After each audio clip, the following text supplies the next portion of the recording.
Redistricting in Illinois is still done the old-fashioned way. The party in control controls it.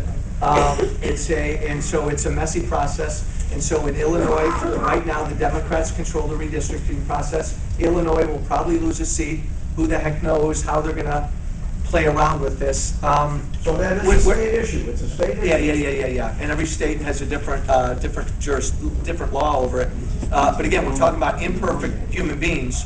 So in Illinois, you're putting imperfect human beings in a room, but you're putting imperfect human beings who all think the same way in a room in Illinois. And to me, if there's one issue you're going to get riled up about, I'm going to be very selfish.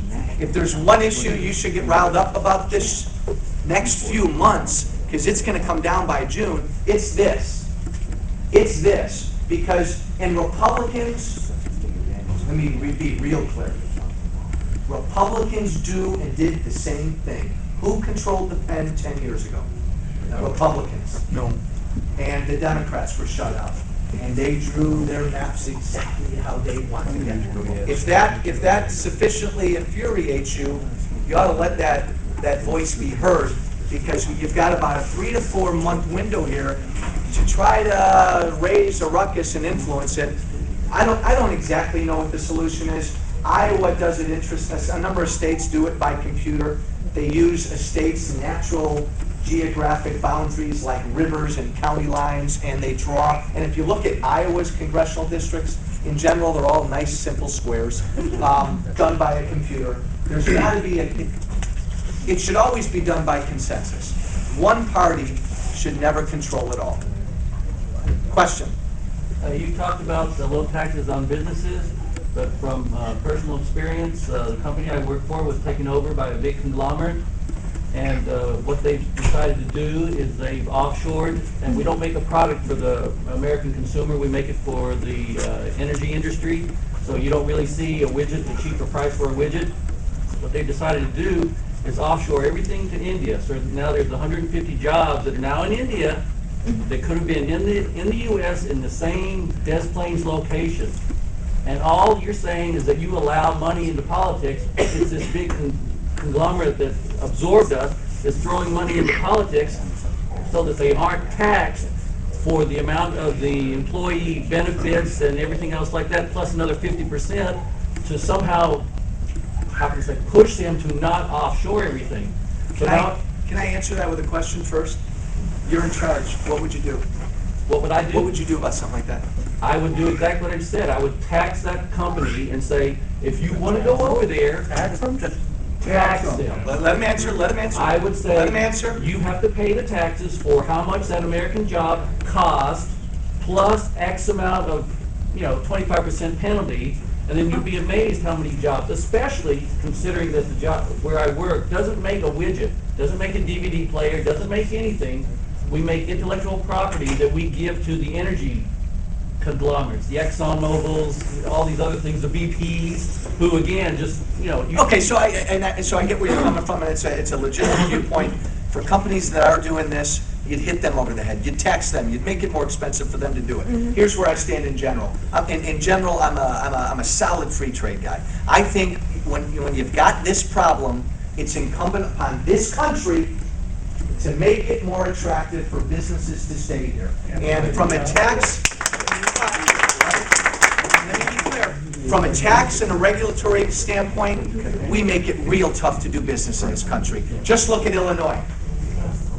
Take the argument down to the state level. Why are companies leaving Illinois, going up to Wisconsin, or going over to Indiana? Because we make it too expensive to do business here in Illinois. Now, having said all that, an issue that I've actually been reading about a lot lately is, what do you do in a case where you got a country like China?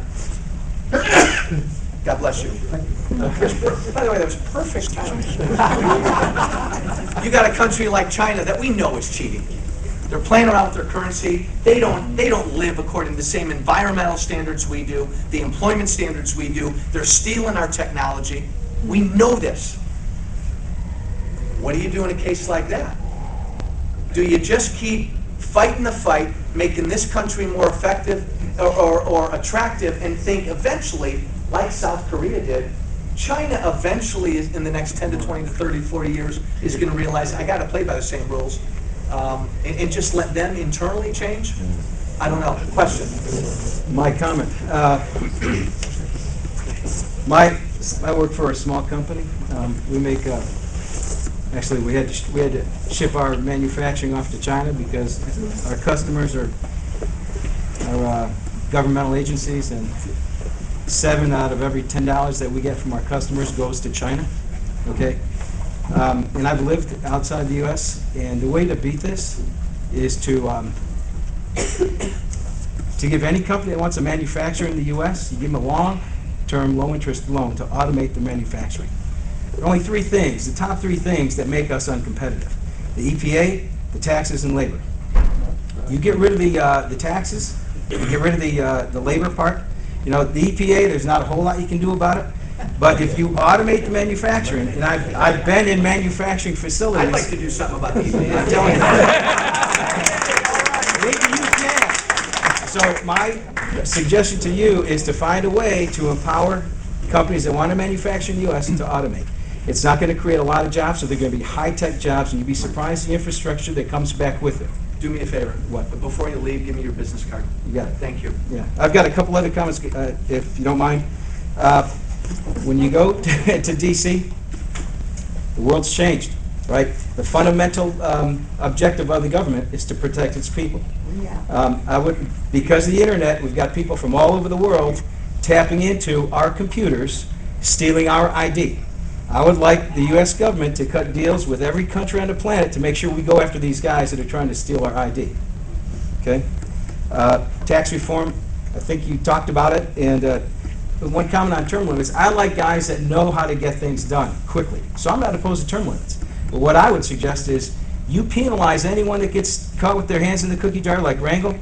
You penalize them so bad that they're out, no benefits, never work for the government again. Make it really simple. All the way in the back. Continuing on the offshoring subject, a major reason offshoring happens is that about 60% of the companies that offshore don't understand what it really costs them. They miss a lot of the costs that go into travel, inventory, balance sheet, et cetera. But to solve that, I founded and lead the Reshoring Initiative, which shows companies how to accurately calculate that. I've already had it called for in Congressman Wolf's HR 5980, and I'd like to have my own local congressman also. Oh, boy, I would love to see him. So I'll see you or one of your staff at the end. Thank you. Thank you very much. Yes, ma'am. Hi. Hey, by the way, quick show of hands. Are we having fun? Yeah. I mean, let me know if it's going too slow, too fast, or if I need a pizza, just let me know. Kidding about the pizza. Yes, ma'am. Well, thank you very much for having this meeting. Thank you for coming. Promising to continue these meetings. I've just come back from Washington. I had meetings November 16th, 17th, and 18th at 7 congressional offices targeting the Senate Judiciary Committee and the House Judiciary Committee and the House Oversight Committee. I have a follow-up letter to the offices. I have a PowerPoint presentation that details the presentation I did that targets direct evidence of federal funding fraud by state of Illinois officials. I was able to get a motion for a criminal grand jury before the chief judge of the federal court, Judge Holderman in Chicago. I was able to get an order on September 14th of this year of him deferring my direct evidence of alleged offenses against the criminal laws of the United States by state of Illinois officials. I was waiting for you to win the election.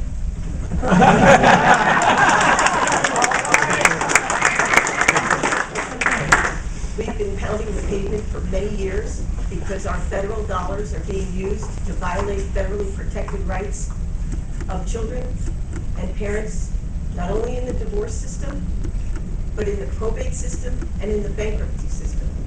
Unfortunately, I was given the cross to bear that I was contacted by organized crime family informants after my organization issued a national press release on Business Wire.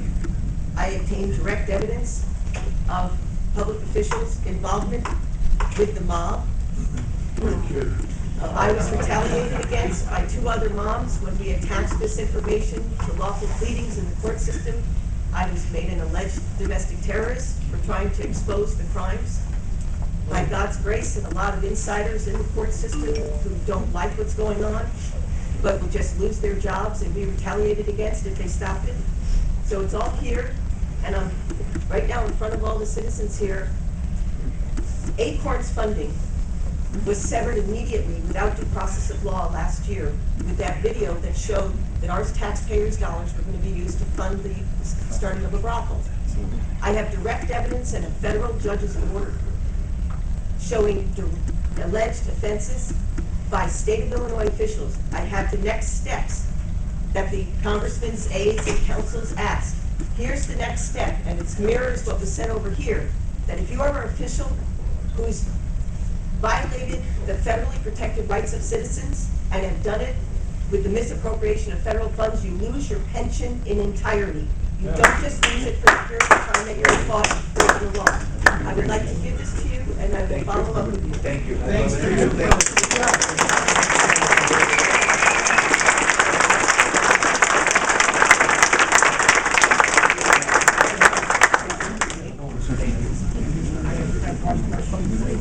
Power to push off the Bears game until 3 o'clock. Yes, sir. Yes.